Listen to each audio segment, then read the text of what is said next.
For decades, strange and unexplained signals have been detected coming from the moon. NASA has recorded them, archived them, and, in some cases, offered simple explanations. But others remain a complete mystery. These signals are not confined to one era or one mission.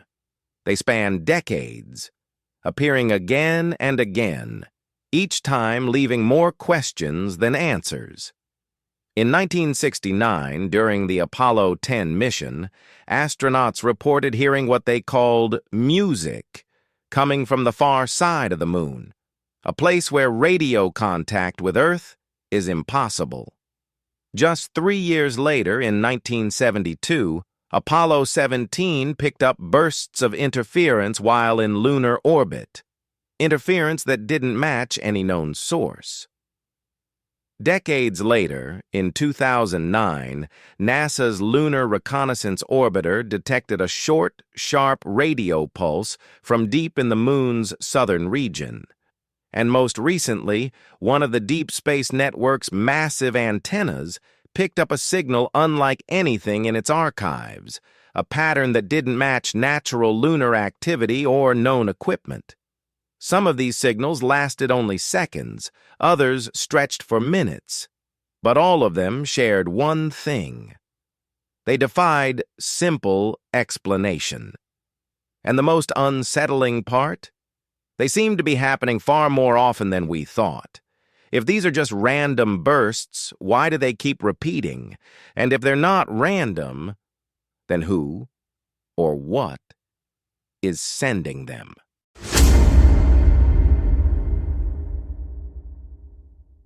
The most recent detection came just months ago.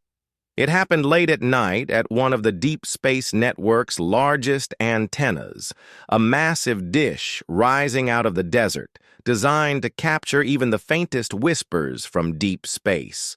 Operators noticed a sudden spike on their monitors, a clean, deliberate signal buried in the usual background noise.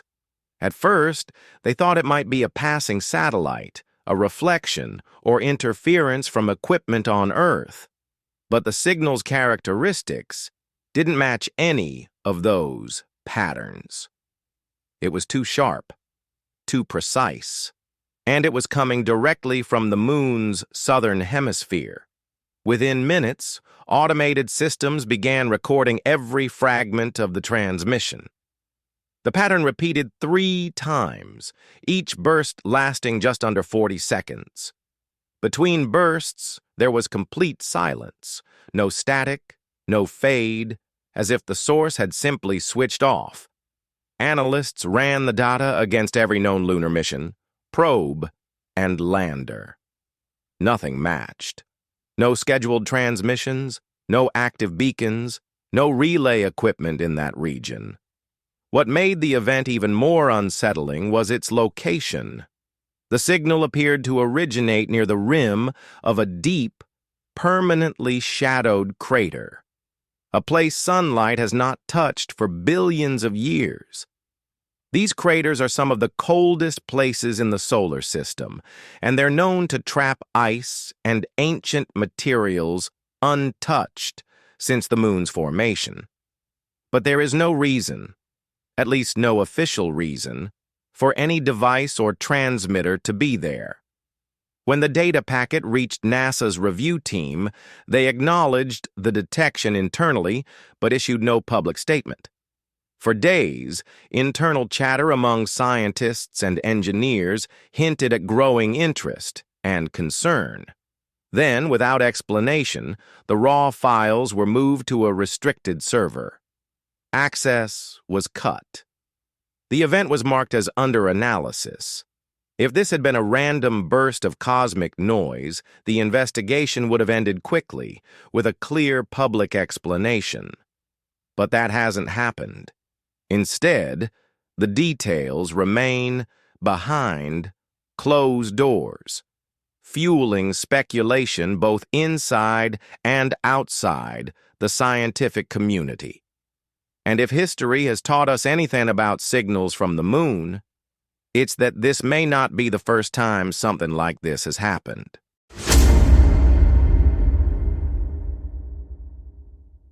This isn't the first time the moon has sent us something strange.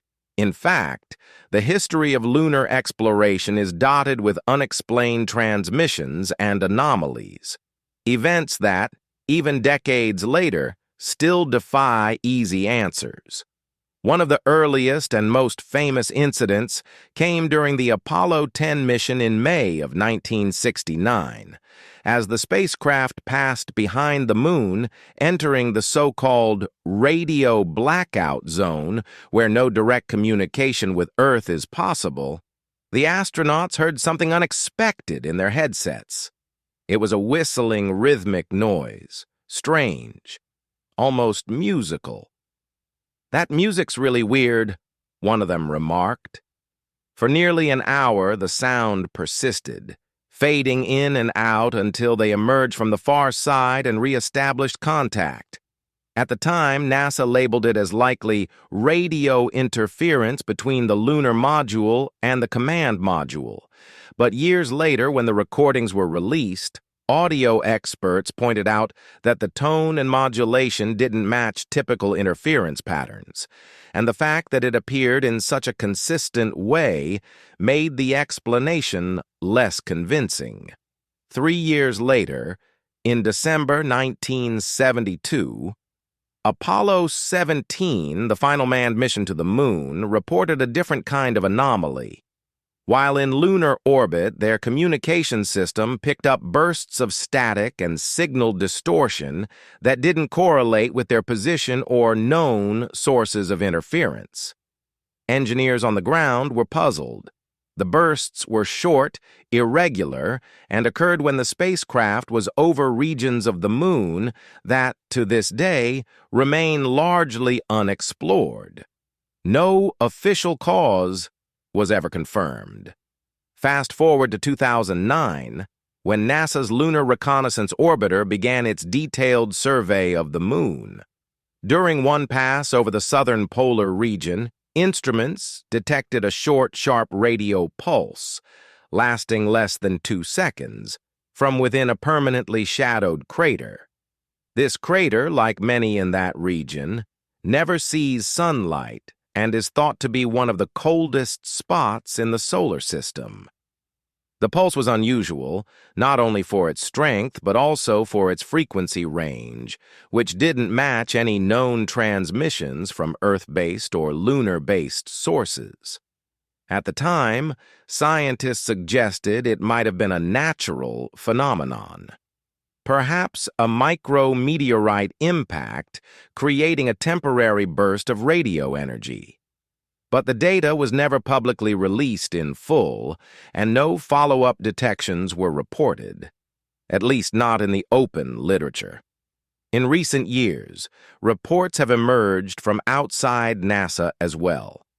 Chinese space agencies, which have placed multiple probes and orbiters around the moon, have occasionally hinted at detecting unusual radio patterns. In one case, a state-run science news outlet mentioned an unexplained signal from the lunar far side detected during the Chang'e 4 mission. The article was quickly removed from official websites, and no further details were given. Whether this was simply a misinterpretation of normal data or something more is still unknown. Taken together, these events form a pattern, one that's difficult to dismiss.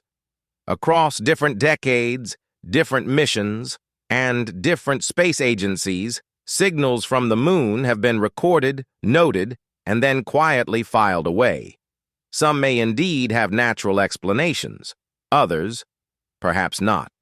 And yet, despite the decades between these detections, one detail remains constant.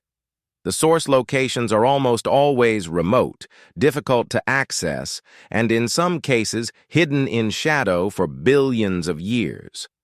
These are places where human technology, at least officially, has never set foot. If all of this was just coincidence, the story might have ended long ago. But the similarities between past events and the most recent detection suggest that something, or someone, has been transmitting from the moon for far longer than most people realize. And that possibility leads to the next unavoidable question. What could generate such signals? And why would they be aimed at Earth?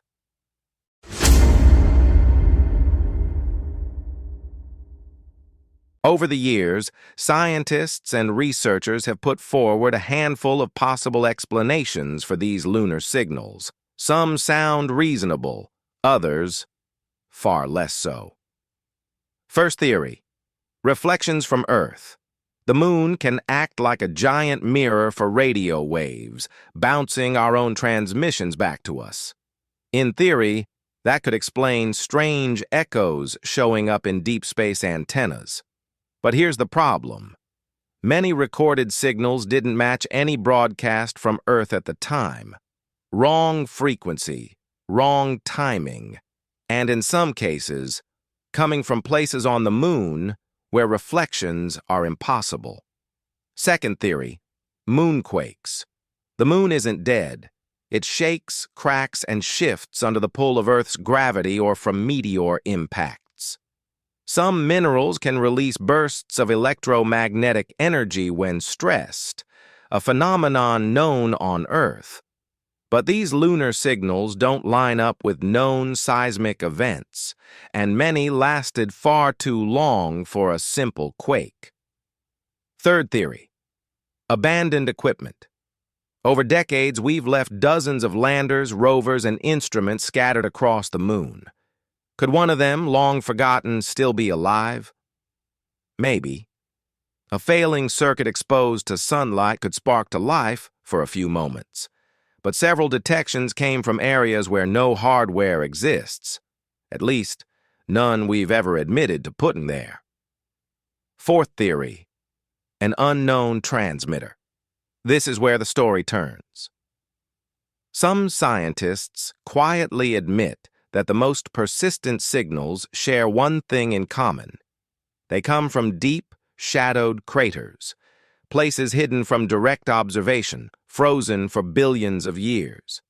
If someone wanted to place a transmitter on the moon and keep it hidden, these would be the perfect locations. But who would do that? And why? Whenever these signals are logged, the pattern seems familiar: bursts, pauses, and repeats, as if following instructions. If they're natural, they are the most consistent accidents in lunar history. And if they're artificial, then they're not meant for weather reports or navigation. They're meant to send a message. What kind of message? No one will say. Every time the story follows the same path: detection, internal excitement, restricted access, then silence. Some call it caution, others call it a cover-up. Either way, the signals keep coming.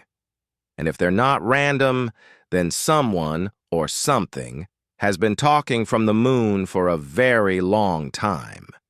Which means the real question isn't, what are these signals? It's, why are they aimed at us?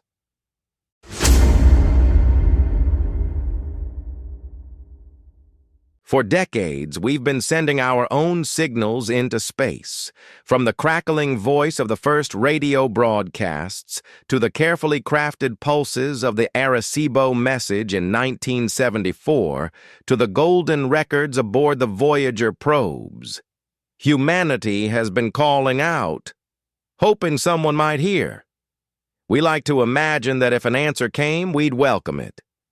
But the truth is, we've never prepared for what that answer might be. These moon signals force us to face that question. If they are just natural echoes, there's nothing to fear. But if they are deliberate, if someone placed a transmitter in the shadows of a lunar crater, then they've been speaking to us for years, maybe decades, and we've done nothing. Why?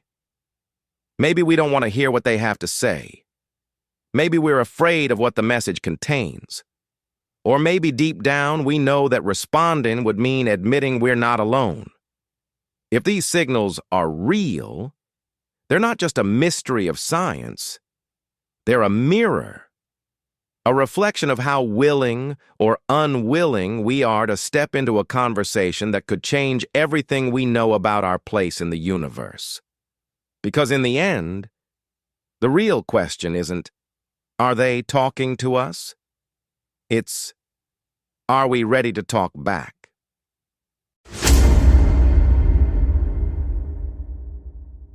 The data from the most recent signal was unlike anything in the archives.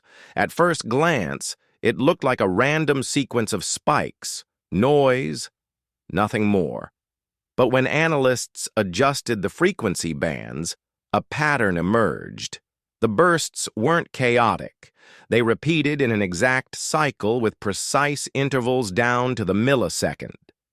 It was structure, intentional, not accidental. First layer, the signal itself. The three bursts captured by the Deep Space Network each carried the same narrow frequency, one not typically used for space communication. Embedded within them were subtle shifts, almost like the dots and dashes of Morse code. The sequence was too short to decode fully, but experts agreed it was not natural background noise.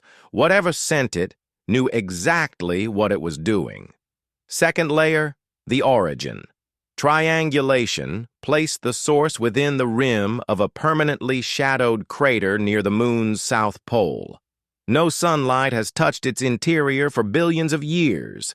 Temperatures there are colder than Pluto, and officially no mission, human or robotic, has ever entered it.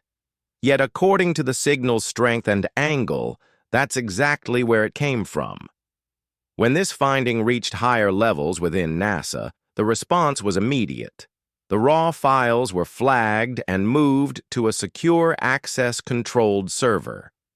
Engineers involved in the analysis were told not to discuss the matter outside their teams. Publicly, nothing was said. Privately, speculation ran wild. Some whispered that the pattern bore a resemblance to mathematical sequences, primes perhaps, or coded coordinates.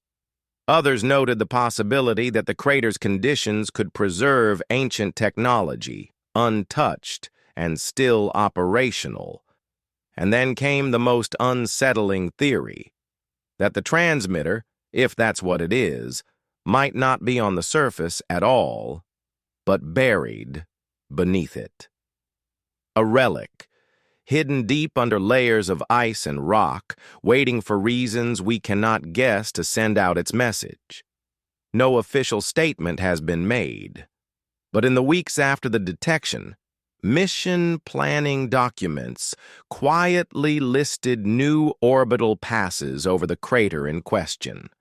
And while no images from those passes have been released, one fact is clear. The signals haven't stopped. If anything, they're becoming more frequent.